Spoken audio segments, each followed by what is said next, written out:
टूटती हुई लोहे के हिस्से को गाड़ी के, और वो मुझे लगी तब मुझे एहसास हुआ कि हम गिर गए। फिर तीसरी गोली चली, इसने मेरा आगे वाला शीशा पूरा डैमेज कर दिया। चौथी गोली पे मैं नीचे हो गया, जो गोली आपने देखा कि वो सीधी उसमें लगी। अगर मैं नीचे ना होता तो वो मेरी छाती के आर पार चली जाती। फिर वो गाड़ी 10 मीटर आगे जाकर रुक जाती है। वो दो हवा में फायर करते हैं जैसा मैंने देखा, और फिर उन्होंने फिर हमारी गाड़ी फायर की। वो गाड़ी के वो फायर जो है गाड़ी के नंबर प्लेट पे लगी। मेरा यह मानना है, उनको ऐसा लगा होगा कि हमने जो काम करने आए थे वो कर दिया, अब ये मर गया शायद, जैसा पहले कई घटना में हो। फिर वो शायद सरेंडर करने के मूड में, लेकिन जैसे ही मनीष ने गाड़ी को मेरे कहे से यू टर्न लिया, उनको समझ आया कि जिंदा है, तो वो वहाँ से भागे। हमने पुलिस को बताया कि ये गाड़ी का नंबर है, फिर उन्होंने उसको इंक्वायरी किया। पुलिस ने पुलिस के अच्छे अधिकारी यहाँ हैं, उम्मीद है वो अच्छा काम भी करेंगे।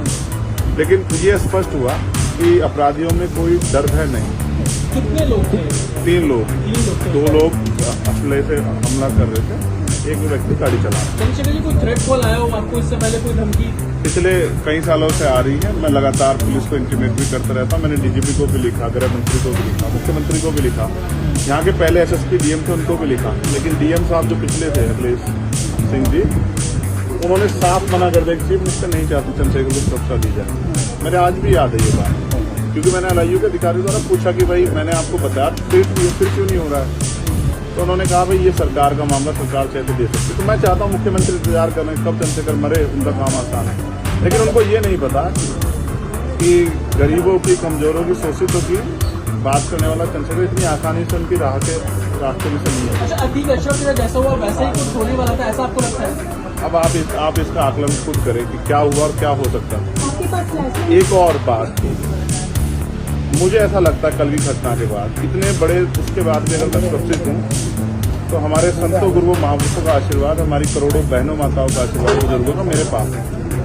और मैं जो जिम्मेदारी मैं लेके मैदान में आया हूँ, बाबा साहब अम्बेडकर, मानव काशीराम साहब, सदगुरु रविदास जी का जो बेगमपुरा राज का सपना है, मानवता के राज का सपना है, संविधान को लागू कराने का है, इन वर्गों को अधिकार देने का है। जब तक वो पूरा नहीं होगा मैं कहीं जाने वाला नहीं। मीरपुर में छोड़कर अपराधी भाग जाते हैं, तो कुछ और बता रहे थे उसको कहानी में जो है हो सकता है वो चाहते थे जो गुजरों और दलित समाज में एकता बनी है वो एकता टूट जाए। ये होगा ही नहीं कभी, ठीक है, ये नहीं हो सकता।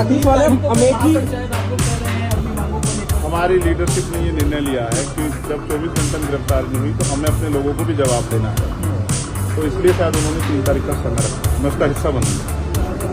अमेठी के अंदर एक फेसबुक वायरल हुई है पोस्ट जिसमें आपको मारने की वो की गई है, क्या देखिए, लोकतंत्र है, उनके अधिकार है, मारे या छोड़े। मैंने कहा ना, मैं पहला थोड़ा ही जो मारा जा रहा हूँ या जिसको मारने का प्रयास किया, मुझसे पहले बहुत मरे हैं, लेकिन उनको कोई जान नहीं रहा था। मुझे लोग जानते हैं तो मेरी बात आगे बढ़ती, लेकिन मैं अपने लोगों को मरने नहीं दूंगा। ये भी मैं उनको संदेश देना चाहता हूँ। इस बात को बच गया, अगली बार नहीं। देखो, मैं गोली से डरता नहीं, मैं गोली से, बंदूकों से नहीं डरता। मैं संवैधानिक रास्ते से चलता हूँ, संविधान को मानता हूँ। गोली चलाने वाले को कहना चाहता हूँ कुदरत उनको सद्बुद्धि दे, गलत जगह पंगा ले रहे। मैं झगड़ा नहीं चाहता, मैं अपने लोगों को भी कह रहा हूँ कल से शांति बना रखो और संविधान के रास्ते चलो। वो हमें डिस्टर्ब करना चाहते हैं कि जो हम राजनीतिक ताकत हमारी बन गई कमजोर हो जाए, हम दूसरी दिशा चले जाएं। लेकिन ये भी एक अटूट सत्य है कि हम संविधान के जरिए जवाब देना जानते हैं, और किसी को गलतफहमी हो तो वो गलतफहमी सुधारने का समय है। वो क्यों कर रहे थे, वो पाला किस लिए? मुझे ही तो मानना है ना। वो बता दे मैं चला जाऊंगा मरने, मगर मेरे लोगों के साथ तो खेलना खेलना मैं तैयार हूँ। अगर मेरे मरने से हमारा आंदोलन आगे बढ़ता, हमारे लोग खड़े हो, तो मुझे कोई दिक्कत नहीं। लेकिन उनको ये समझना चाहिए कि ये आज लोकतंत्र है। गोली की भाषा से एक चंद्रशेखर मरेगा तो क्या हो जाएगा, हजारों चंद्रशेखर पैदा हो जाएंगे। ये समाज, बहुजन समाज तो उपजाऊ समाज है। एक मरेगा 1000 पैदा हो, कितने चंद्रशेखर मारोगे? मारो। गोलियों में सत्ता का संरक्षण आपको या मुख्यमंत्री आपका अपना है, खूब चंद्रशेखर को मारो। हर जिले से चंद्रशेखर पैदा हो। पहली घटना आपके साथ बाबा साहब अम्बेडकर और मानव काशीराम साहब का सपना पूरा करे बगैर संविधान को लागू कर रहे हैं, हम लोग जाएंगे। चंद्रशेखर भाई, पहली घटना आपके साथ मुजफ्फरनगर में हुई, दूसरी अब देवबंद में हुई। क्या आप लगता है कि आसपास का क्षेत्र उससे पहले बुलंदशहर में? अगर पहली घटना पे ठोस कार्रवाई हो जाती तो अपराधियों के हौसले कमजोर होते हैं। लेकिन मैंने कहा ना कि एक रानी का नहीं, प्राइमरी स्कूल के हेडमास्टर का बेटा है, एक गरीब माँ का बेटा, तो मर जाए क्या फर्क पड़ा, किसी को क्या फर्क पड़ता है? उनका रास्ते काटा आसान से निकल रहा है, तो इसलिए उनको लगा कोई वो नहीं। लेकिन जनता समझ गई।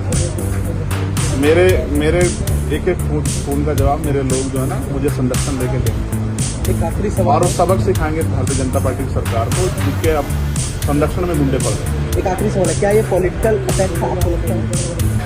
पुलिस जांच कर रही है कि मेरे मरने से किसको फायदा हो सकता है, कौन मुझे चाहता मैं मर जाऊं। पुलिस जांच कर रही है, मुझे उम्मीद है पुलिस फेर जांच करके कोई मैनिपुलेट करके नहीं सही जवाब देगी कि उन्होंने ऐसा क्यों किया। चंद्रशेखर का जो कद बढ़ रहा है देश के अंदर, कई मुख्यमंत्रियों ने भी अब ट्वीट किया है और वैसे ही ट्वीट कर रहे हैं, कहीं और कर रहे हैं, तो इस चीज़ को क्या ये लगता है कुछ भी गलत होगा तो लोग बोलेंगे।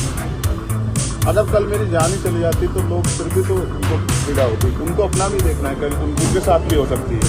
ये लाइन ही विचारधारा ही गलत है कि गोली से ऊपर, और ये बीजेपी की भाषा है गोली मारो सालों को, ये वही उसी को उपजाऊ हो रही है।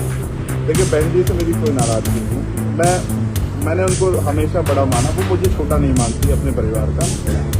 उनको ये घटना छोटी लगी, शायद अगर मैं मर भी जाता शायद उनको इसमें कोई शायद आपत्ति बुरा नहीं लगता, मुझे उनसे कोई दुख नहीं। मेरे लोग मेरे साथ ही बहुत, और वो समझ रहे हैं कि जो उनके लिए मरने को तैयार है, जिसकी जो जान जिसकी बनाई है वो हमारा अपना है। मेरे लोग मेरे साथ खड़े होंगे, मैं इस राय को रखता हूं। लगभग सभी दलों के लोग आपसे मिलने आए हैं, कैसा देखते हैं, क्या नहीं मैं उनका भाजपा के भी विधायक आए मैं कह हैं। रहा हूँ बस सबका धन्यवाद करता हूँ, मगर ये है मैं ये प्रयास करूंगा कि भविष्य में ऐसा किसी के साथ ना, इसलिए लॉ एंड ऑर्डर की कानून व्यवस्था अच्छी होनी चाहिए, मुख्यमंत्री पर ध्यान देना चाहिए। बात चंद्रशेखर की नहीं है, बात इतने प्रदेश में हो रही हजारों बहनों के साथ जो असमतें लुट रही है हर महीने, रेप हत्या हो रही हैं, लोगों की जान जा रही है, सब उन पर वो करता है। तो वो मुख्यमंत्री पद पर बैठे हैं, अगर वो इसको संभाल नहीं पा रहे हैं तो क्या फायदा, तो उनको इस्तीफा दे देना चाहिए। फिलहाल आप ही के डिस्चार्ज के जरा हाँ ठीक, आपके कार्यकर्ताओं ने आज जो है जगह जगह ज्ञापन दिया है, सहारनपुर में दिया, अगली रणनीति क्या रहेगी? नहीं, कोई रणनीति नहीं, पार्टी के सीनियर लीडर जो तय करेंगे हम लोग उस पर काम करेंगे। और दूसरा मेरे पीठ में जहाँ गोली लगी है वहाँ ड्रेसिंग जारी है, ठीक है, पहले से आराम है, बस एक जलन और घाव है, जख्म वो तो है ही, सांस लेने में दिक्कत है, बीपी जो है फ्लक्चुएट हो रहा था, अप डाउन हो रहा, तो वो ठीक है पहले। चलो